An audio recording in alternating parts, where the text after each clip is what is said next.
ঘুরতে বেরিয়েছিলাম, হঠাৎ দেখি মাছ ধরার দৃশ্য। আর মাছ ধরার দৃশ্য দেখতে ভালো লাগে না এমন লোক খুব কমই আছে। তো সুতরাং যেই ভাবা সেই কাজ, পকেটে মোবাইল ছিল, বের করে ক্যামেরাবন্দি করলাম। চিন্তা করলাম আপনাদের সাথেও শেয়ার করি। তো দেখি ভাই জাল ফেলেছে, দেখি কি মাছ ওঠে ইনশাল্লাহ। আস্তে আস্তে জাল টানা হচ্ছে, উপরে ওঠা আগ পর্যন্ত ইনশাল্লাহ দেখবো। যেহেতু বর্ষার পানি শেষ, মাছ ধরার চলমান দৃশ্য দেখতেই পাচ্ছেন। তো কি মাছ ওঠে ইনশাল্লাহ দেখবো আমরা শেষ পর্যন্ত। আশা করছি এবং দোয়া করছি যাতে জালে অনেক মাছ ওঠে। যেহেতু দেখতে পাচ্ছি ভাইয়েরা অনেক পরিশ্রম করছে, মাছ না উঠলে তাদের পরিশ্রমই বৃথা যাবে। শেষ পর্যন্ত জালটা উঠালো, তো দেখি কি কি মাছ পাওয়া গেছে।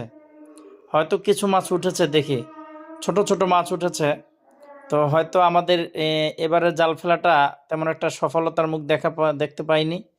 তো পুরো মাছ ধরা ভিডিওটা তো আপনারা দেখাতে পারলাম না। তো ওনারা কি মাছ ধরেছে এটা আমরা ইনশাল্লাহ একটু দেখি।